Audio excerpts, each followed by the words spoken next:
L'organisation d'une entreprise fait appel aux moyens financiers, matériels et techniques. Mais il faut des ressources humaines de qualité formées à bonne école pour la conduite. Pour répondre à sa vocation de banque du monde rural, la Caisse nationale de crédit agricole a recruté dans des instituts spécialisés, notamment l'INSA de Thiès. Le directeur général Malik Ndiaye en est un et il devient le parrain de la 27e promotion. Ma joie est d'autant plus grande que je suis moi-même un ancien de cet établissement, sorti de la 3e promotion en 1986.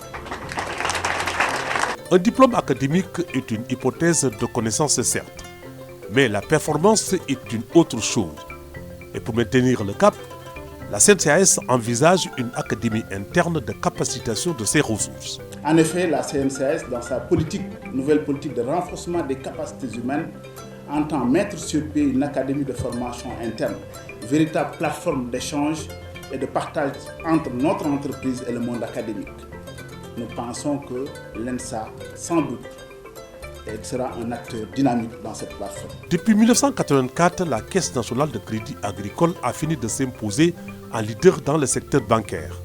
Le maillage du territoire national est devenu une réalité.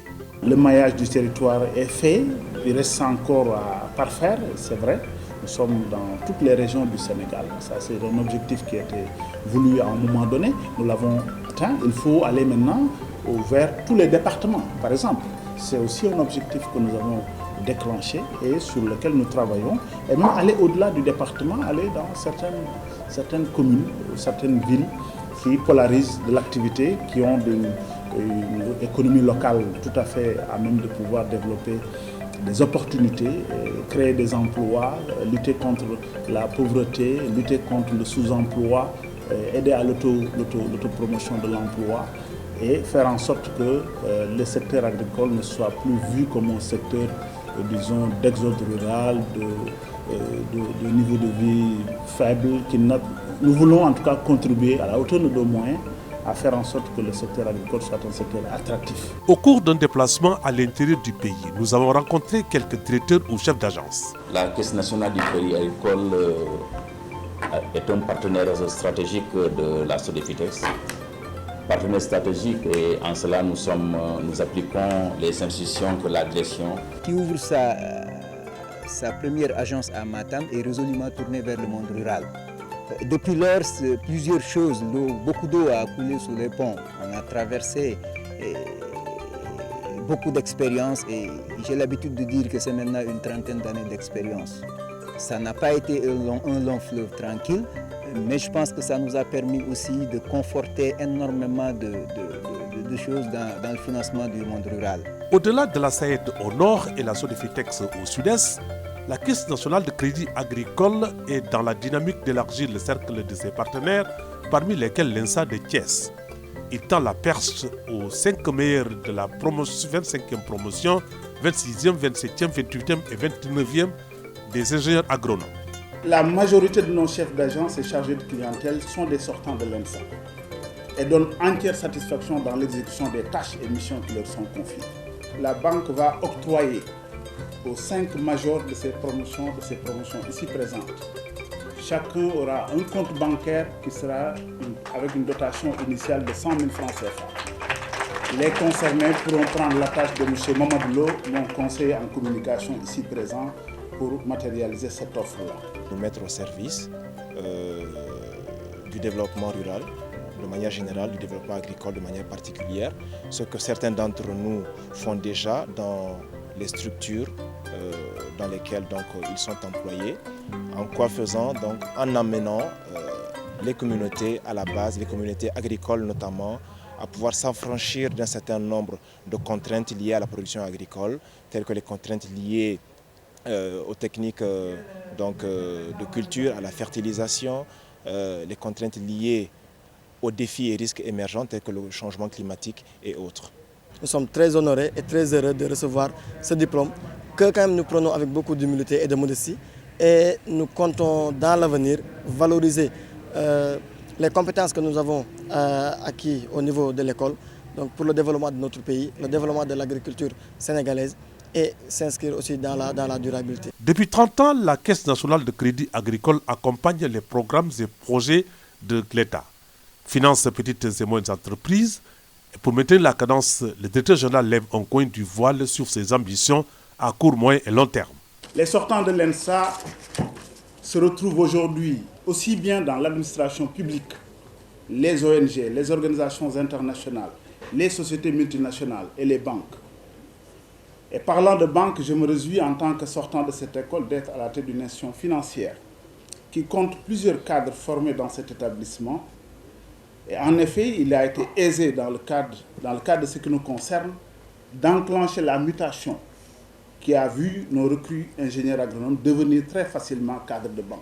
Pour relancer l'agriculture à travers le PRACAS, le chef d'État a réparti les tâches et fixe un échéancier pour l'atteinte des objectifs du plan Sénégal émergent en 2017, la filière riz. La CNCS était déjà dans le riz, avant beaucoup d'acteurs. Aujourd'hui, on parle d'autosuffisance en riz pour 2017. C'est le nouveau défi que les autorités se sont lancés, mais nous étions déjà, nous, dans la filière riz depuis 1987.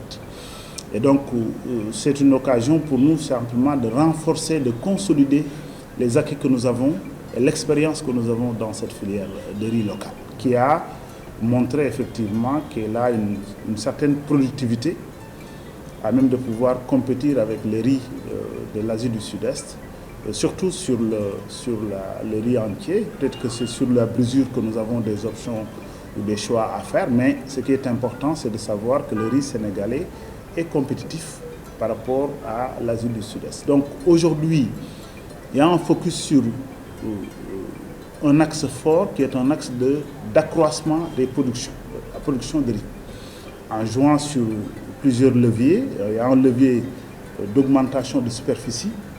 Ça, c'est le rôle dévolu à la SAED qui va réhabiliter les périmètres existants, qui va faire de nouveaux aménagements avec des bailleurs de fonds qui sont là. Et qui dit accroissement des superficies, dit accroissement des besoins de mise en valeur. Et la banque intervient à ce niveau-là pour donner aux agriculteurs les intrants, les façons culturelles, tous les budgets nécessaires pour justement accroître les superficies qui devraient permettre donc une augmentation des productions. Accès au marché. Et ce travail-là est un travail qui va être renforcé puisque nous avons des partenaires disons locaux comme internationaux avec qui nous sommes en discussion pour lever des ressources à même de pouvoir nous permettre justement au bon coût, au meilleur coût, j'allais dire, de pouvoir soutenir et accompagner non seulement les projets existants, mais les nouveaux projets et les nouveaux acteurs qui vont justement venir renforcer les initiatives du plan Sénégal émergent. Par rapport au programme d'autosuffisance en riz sont vraiment importants. Ils tournent autour de 30 milliards au moins pour la production, c'est-à-dire l'achat d'intrants, de gasoil, de façon culturelle pour faire la production. Et au moins de 50 milliards pour la collecte donc, du paddy. Une idée, collecter 500 000 tonnes de paddy à raison de 100 francs, c'est 50 milliards. Alors qu'aujourd'hui, c'est seulement la Caisse nationale de crédit agricole qui est dans le financement de la production.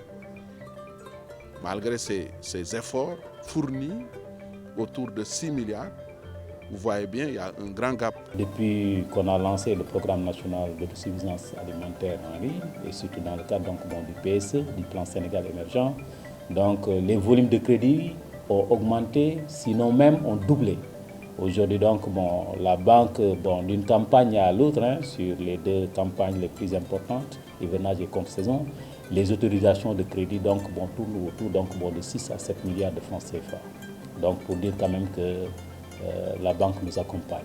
Dans le sillage du plan Sénégal émergent et du programme d'accélération de la cadence de l'agriculture sénégalaise, nous avons élaboré en 2014 un plan stratégique, le plan stratégique Sodefitex Horizon 2020.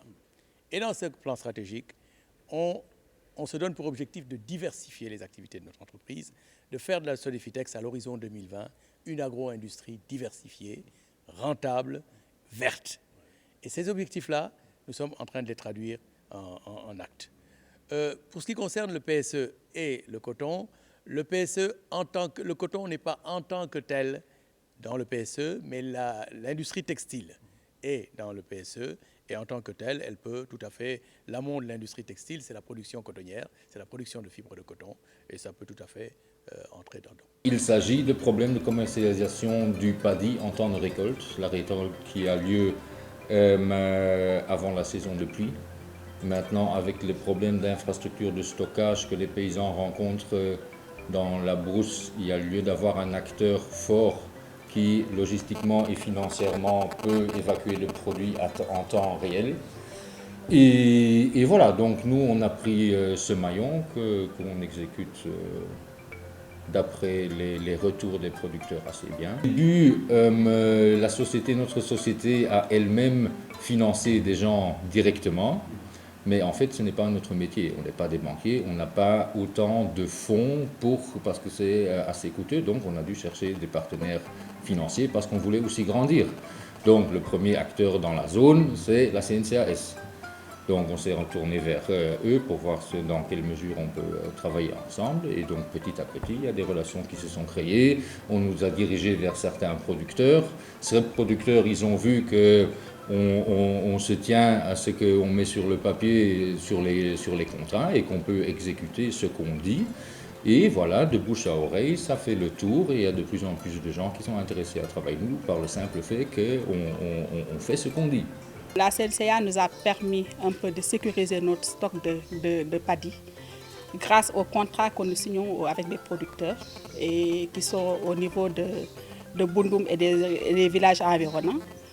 Donc, nous prenons des cutus auprès de la CNCA pour prendre le remboursement en nature, qui est le paddy. Et nous signons aussi des contrats avec ces producteurs sous la supervision de la CNCA. Et nous disons merci à la CNCA parce que sans la CNCA, nous n'allions pas avoir un bon stock de paddy pour avoir la quantité de riz qu'on voulait. La FIARA a comme principal partenaire la Caisse nationale du crédit agricole, la CNCAS, qui chaque année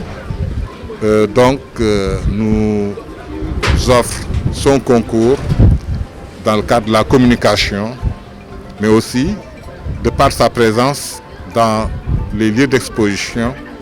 Le crédit agricole marque de sa présence, de par sa présence, son soutien absolu aux actions initiées par les producteurs.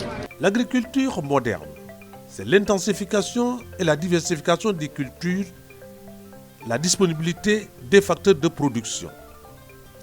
Les producteurs d'arachide et de la tomate sont aussi les clients de la CNCAS. Nous sommes à Télène et à Pont-Gendarme dans la vallée. Jusqu'à nos jours, on est en train de travailler avec eux, mais nous n'avons aucun problème avec eux. Tout ce qu'on leur dise, ils sont prêts à nous accompagner. On a un canal de 4,5 km dans les Djiri. Avant que le périmètre soit là, c'est nous qui l'avons testé avec la CNCA qui nous a financé, qui était à côté de nous. Et actuellement, on est en train de cultiver au moins 200 hectares, 100 hectares de patates, 100 hectares d'arachide, de la tomate, de l'oignon. Et que si ce n'était pas la CNCA, on ne va pas le réaliser. C'est à partir de là que la Banque mondiale est venue et a vu notre canal et a financé le PDMAS qui couvre au moins 2500 hectares dans la vallée. C'est un projet qui avait pour principal objectif de contribuer à l'accroissement de la production de riz dans les périmètres autogérés. Autrement dit, dans des aménagements hydro-agricoles qui ont été réalisés et réhabilités sur fonds publics, maintenant rétrocédés du point de vue de la gestion à des organisations paysannes autonomes. Nous avons pris le pari d'appuyer ces organisations paysannes pour effectivement faire passer la production de riz dans ces périmètres autogérés qui était de l'ordre de 25 000 tonnes par année à 75 000 tonnes en 2015. Deuxième produit d'exportation pour l'horticulture, 50 000 tonnes de fruits et légumes et 35 000 tonnes pour l'oignon sont envisagées. La CNCS accompagne. Nous avons une longue histoire avec le Crédit Agricole qui a consenti à accompagner l'horticulture, l'agriculture généralement, mais essentiellement l'horticulture et particulièrement l'horticulture d'exportation. En faisant violence peut-être même sur lui-même, parce que ce qui se passe, c'est que le Crédit Agricole est seul encore dans le dispositif de financement de l'agriculture. Il faut reconnaître que beaucoup d'efforts ont été faits par le Crédit Agricole qui a cherché à comprendre ce que c'est que l'exportation, les contraintes du marché international, les contraintes des entreprises qui font exportation. Et il y a eu des financements, il y a eu même un fonds de garantie pour la première fois avec l'Union européenne qu'on a eu avec le Crédit Agricole, une expérience très riche. Nous sentons encore une grosse volonté du Crédit Agricole de reprendre le portefeuille des exportations. bëgguma sax di wax ci suñu diggante ak CNCA parce que dafa am sax lu ñuy wax ndax du naan CNCA da ko beral loxo wala nangam lu ne leen si wax ci yooyu mais damay wax rek akulaay taala li nga xam ni man moom lay tudd at mu nekk danaa jël financement boo xam ne bii dafa jëm ci bay rek diggante engrais produit 72 millions te dinaa ko jël 2 fois par an soit ma bay ceeb bayaat ceeb wala ma bay ceeb bay tomate CNCA moo koy financé à 100%. La CNCA se présentait comme l'instrument financier le plus compétitif. Donc, quand il s'agit pour nous d'accroître la production agricole tout en améliorant les revenus des producteurs, il est bien évident qu'il faut travailler vers la réduction des coûts de production. Et là, un des facteurs, c'est le coût d'accès au financement. Donc, si vous avez un financement à un coût moindre, il est bien évident que vous allez nécessairement baisser, entre autres, le coût de production. À l'est du pays, la Caisse nationale de crédit agricole est le premier partenaire des cotonculteurs et la banane qui s'impose sur le marché local et européen. Là où nous financions une fois ou une fois et demie, il faut peut-être aller à une fois et demie, un tiers, une fois, presque 2 fois le même programme. Et donc ça nécessite des ressources importantes. Et la dernière campagne nous a montré que nous sommes allés sur des pics de 8 milliards, là où nous avions habituellement à peu près la moitié, 4 milliards. Donc ça veut dire que nous sommes en plein dans le programme riz. Et il en est de même pour les autres spéculations. C'est des programmes de relance qui sont là. Sur l'arachide, nous avons aujourd'hui, avec la pluviométrie, certainement des productions qui vont pas s'éloigner du 1 million de tonnes. Là aussi, la CNC a joué sa partition dans le bassin arachidier et dans le tiers sud du Sénégal. Nous sommes sur le coton, nous sommes seul bailleur de la filière cotonnière pour aussi faire en sorte que le Sénégal puisse garder ses parts de marché coton. C'est un coton qui est apprécié par les clients européens. Et nous sommes aussi sur l'horticulture et sur toutes les filières de diversification, la banane, la tomate industrielle et encore. Donc nous sommes sur toutes ces filières de diversification qui sont des filières aussi qui procurent à nos agriculteurs beaucoup de revenus. Pour conduire à bon port toutes ces actions et maintenir le cap de l'excellence, le directeur général invite ses collaborateurs au travail et se réjouit du bon climat social. Nous sommes en train de réfléchir avec un partenaire qui est l'Agence pour la couverture médicale universelle. En quoi faisant, nous avons commencé à travailler avec l'agence pour faire certainement de la Fédération nationale des producteurs de coton un pilote pour justement voir comment la banque peut aider à préfinancer, s'il le désire bien sûr, la contribution attendue des souscripteurs et bénéficiaires potentiels de l'agence de la couverture médicale universelle, qui est une contribution de 3 500 francs par personne et par an. Cette contribution-là, nous pensons pouvoir la mettre à la disposition justement de nos partenaires cotonculteurs à destination de l'Agence pour la couverture médicale universelle pour leur permettre d'avoir une couverture médicale de leur progéniture, de toute leur famille, justement pour les franges qui ne sont pas couvertes par disons la gratuité, c'est de 0 à 5 ans, et de plus de 60 ans, donc le plan César. Donc, dans la frange intermédiaire, qui est la frange de la population active, il n'y a pas de couverture aujourd'hui. Nous pensons qu'il est important de réfléchir avec l'agence pour que la banque puisse aussi apporter sa contribution à destination de ces emprunteurs potentiels pour leur permettre de bénéficier d'une couverture médicale à même de pouvoir les aider à être très à l'aise dans la couverture médicale et la satisfaction de leurs besoins sociaux. Le sous-secteur de l'élevage, la pêche, la foresterie doivent tendre vers la modernisation permettant à la Caisse nationale de crédit agricole de jouer pleinement sa partition pour créer la valeur ajoutée. Les portes sont ouvertes et le directeur général souhaite la transparence et invite les clients à rembourser leurs dettes. La Caisse fait son devoir. La faille se trouve à notre niveau, nous les producteurs. Parce que tant que les producteurs ne rembourseront pas correctement et à temps les dettes, la banque aussi va traîner les pieds parce qu'on ne peut pas prêter sans rentrer dans ses fonds et prêter encore. Nous avons la CNCAS dont nous sommes membres fondatrices. Puisque quand son Excellence le président Abdou Diouf annonçait qu'il va créer une banque des agriculteurs, éleveurs et pasteurs, c'était à Couleur en 1984 lors d'une dernière tournée qu'il avait effectuée là-bas. Et en ce moment, nous les éleveurs, on a sauté pour dire que aussi le monde paysan a eu une banque. Et c'est aujourd'hui cette caisse de crédit agricole qui est en train de financer tous nos projets et programmes et entrer au développement local à la base, parce que c'est une institution qui est accessible aux producteurs qui sont au niveau des terroirs, au niveau des villages. Pendant plusieurs années, donc la CNCS a pu travailler et développer des stratégies qui ont permis à des pêcheurs, qui ont permis à des transformatrices, qui ont permis aussi à des marieurs d'accéder au crédit et d'avoir aussi des camions frigorifiques, d'avoir des filets, d'avoir des pirogues, d'avoir des moteurs. Ça, la CNCS a beaucoup travaillé dans ça. Donc ça a duré pendant longtemps. Hein. Ça, je pense que ça continue aussi d'exister. Quand tu es solvable, et tu approches à la CNCS, en tout cas il y a des formes de garantie qui va te permettre en tout cas d'accéder au crédit. Nous avons aujourd'hui envie de pouvoir jouer encore plus dans l'inclusion financière pour permettre à ce que partout où se situe un petit producteur qu'il puisse avoir accès aux services financiers de la CNCS. Ça suppose un réseau très déconcentré et ça suppose aussi beaucoup de moyens puisque le réseau de proximité coûte très cher.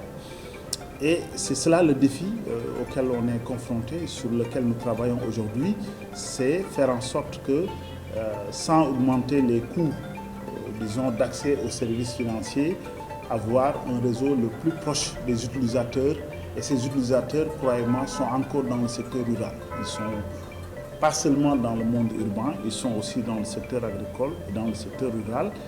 Et il faut que cela se fasse de façon tout à fait, optimale sur l'étendue du territoire national, puisque nous avons des citoyens un peu partout, et surtout des agriculteurs, des pêcheurs, des éleveurs qui sont un peu, du point de vue de l'aménagement du territoire, un peu éparpillés sur les régions du Sénégal. Et tout le monde est conscient que la compétition elle est difficile et la seule façon de résister, c'est qu'il faut travailler et bien travailler.